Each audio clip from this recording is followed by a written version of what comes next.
Elliot. Wait, where the fuck is Elliot? Stranded in Amsterdam? Whatever. I guess I'm doing the podcast alone today. Welcome to Overtime on Inferno, your weekly roundup of all the biggest stories in CS2. Quick bit today. Elliot is currently stranded in Amsterdam. He was going to be back in time to record today, and then got stranded in Amsterdam. So he has no equipment to record with, nothing. And I'm about to go away for the weekend, so we can't record on a Friday. So you get me today, and just me. And you'll have to survive with that. I'm going to go through really quickly what's happened since last week because a lot has gone on. I'm going to say most of the thought process behind everything until next week when Elliot and I can talk about it as a group and he can get some of his ideas in as well. But to start with, we're gonna run through these because there's a lot of stuff that's happened in the last week. Um, let's start with the stories that we already know about and that we had previously reported on, and we can then move to some of the new stuff. So we had talked about a bit about with Zonic going to Falcons that there was a high probability that it seemed that Magisk was also going to Falcons. It seems that's correct. Magisk does not seem that he will be playing in I think it's Blast Fall Finals. It's one of those 7,000 Blast events that happen every year, as the rosters are in, um, and instead, Vitality will be actually bringing in Mezzi from Fnatic. So that's move number one of this episode. So Mezzi to Falcons.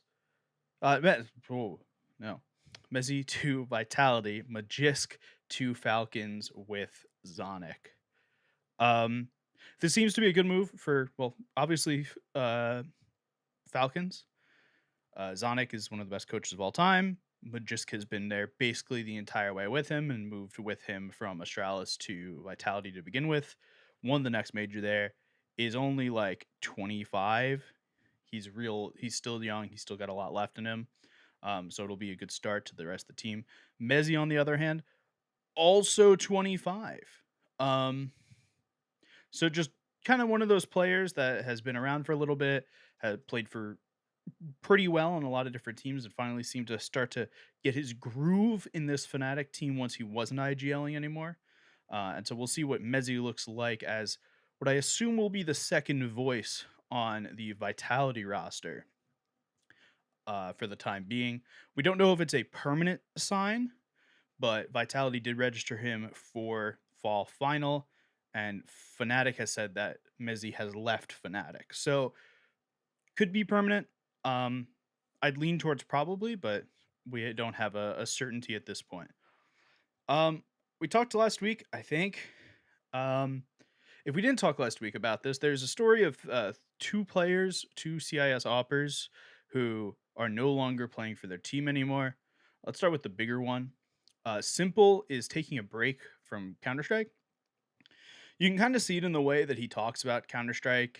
He's been streaming a lot recently, and the way that he's talked about it is basically, hey, this game doesn't feel ready yet. I don't feel the same drive for this game that I felt for the previous game, so I don't have a particular want to play it right now. Plus, he has a bunch of visa issues because he's not living in Ukraine right now, as far as I'm aware. And so he has this Ukrainian passport that's becoming an issue onto getting into certain places. So he's got some visa issues that he's working out as well.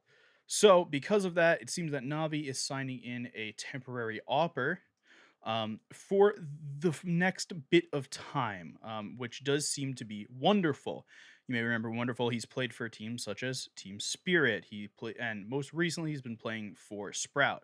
Now, that Sprout roster, I'm going to name a couple people off of because it will become important later on.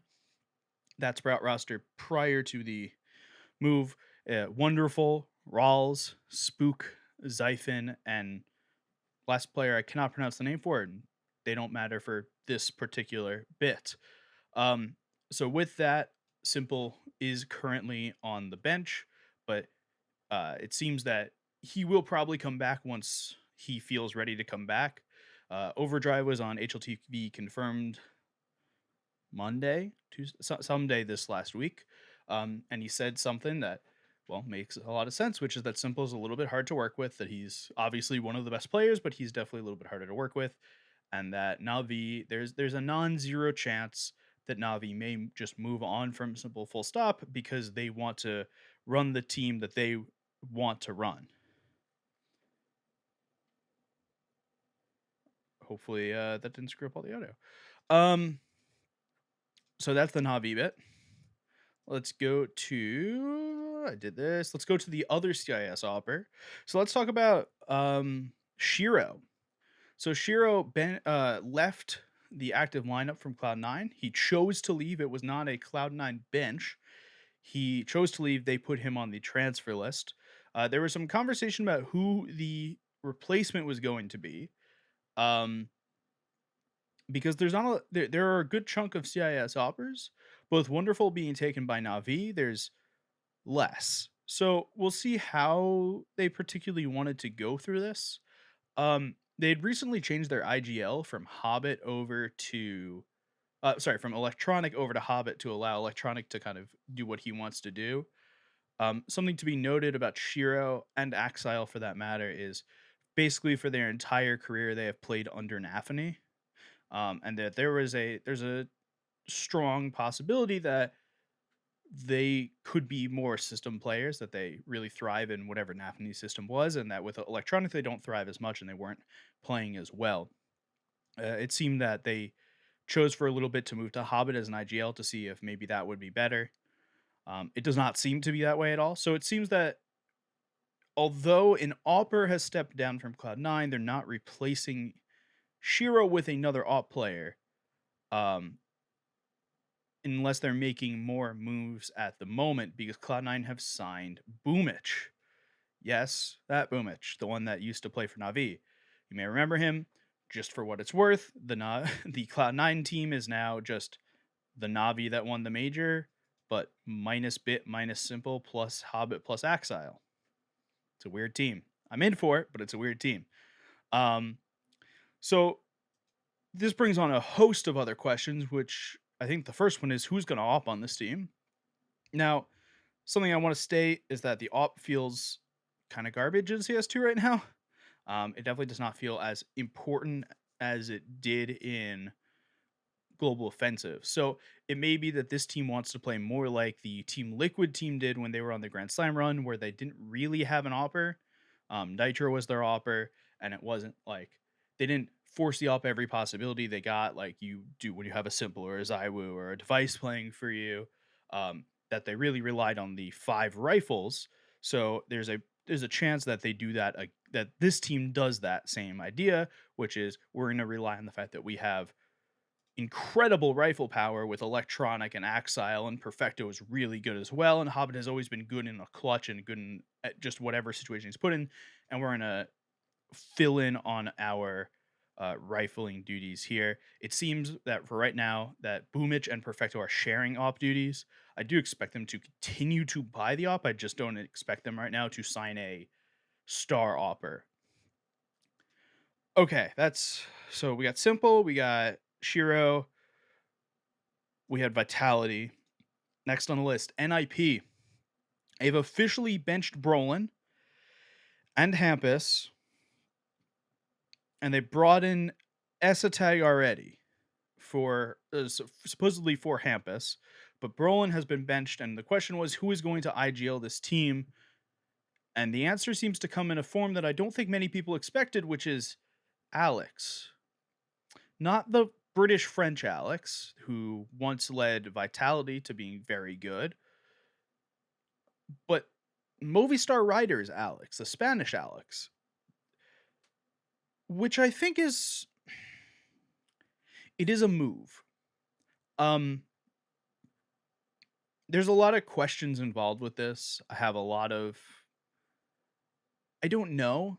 There's a lot of mystery around this. To me, it doesn't seem like something that I would have generally guessed would have been, oh, yes, Alex is up for the next IGL role. But obviously, it seems that NIP seems something in them. I refuse to believe that NIP knows how to run a Counter-Strike team at this point. It really doesn't seem like it. It hasn't seemed like it for years, but The Alex move just seems a little all over the place to me. Um, just I don't know. Benching Hampus doesn't feel correct in my head. Um, though there was some news that came out from Hampus, which he said there were some players who did not respect my voice in the server. He felt like he had no power when he came back to play for NIP, which there's a strong possibility that it's some of the players that NIP valued more than Hampus. If I had to guess, it would probably be Config and Brolan. But Brolan has been benched and Config is still on the team, so they obviously value other players more than they do uh, Hampus. That's a Hampus news. Let's talk about North America for a second. cadiaN is still, from everything we've heard, going to sign with Team Liquid. Same with Twist for what it's worth, who Twist will still be standing in, playing for FaZe. The assumption is that the Team Liquid moves will happen after Blast Fall Finals, I think is the current thought process. Um, because none of these teams play until well, we'll get to one of them, but most of these teams don't play until that point. There's one or two teams that will be playing in like a Bet Boom tournament, but they play until at Blast Premier World Finals in the beginning of December. So moves may not happen until then. Moves may not happen until we're a little unsure, but the moves seem like they're going to happen. But for right now, Twist will continue to be playing for FaZe. cadiaN will actually be standing in for Heroic after he left Heroic because two of the players gave them an ultimatum that said it's either him or us, and Heroic ended up choosing none of the above. It's a weird world we're all living in terms of Heroic, but cadiaN is back right now for Heroic, and Stown and Yabby do not seem that they will be playing. There is an article somewhere that I just saw that I am really smart because I have forgotten it every 5 seconds. Okay. Heroic will be playing with Dupree, cadiaN, Tessus, and Shush, which all makes sense. They're bringing cadiaN back in instead of one of the Mao's Academy players that they brought up originally. And instead of the other Mao's Academy player that they brought up, they're going to bring in Zyphon from Sprout. That's why I said the Sprout bit was earlier before. They now have two players who have gone back to tier 1 rosters. Both of them played for, well, Zyphon played for Copenhagen Flames a bit ago, and Spirit.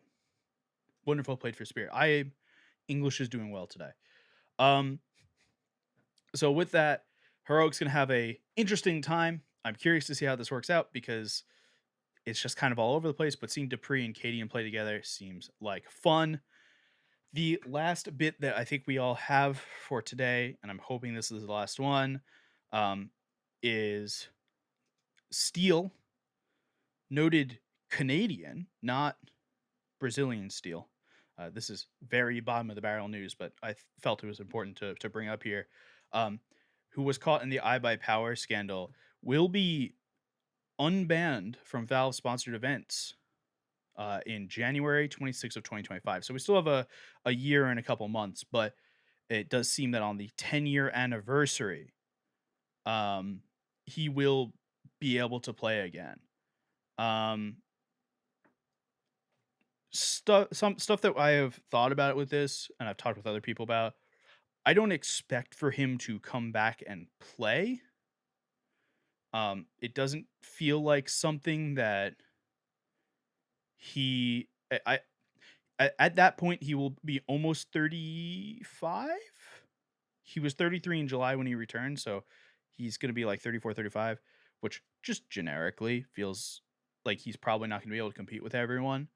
Though he may come back in terms of playing and helping to bring up new North American talent. What I really expect from him, though, is that he will transition into coaching, especially in North America. He wasn't able to coach before as part of the ban.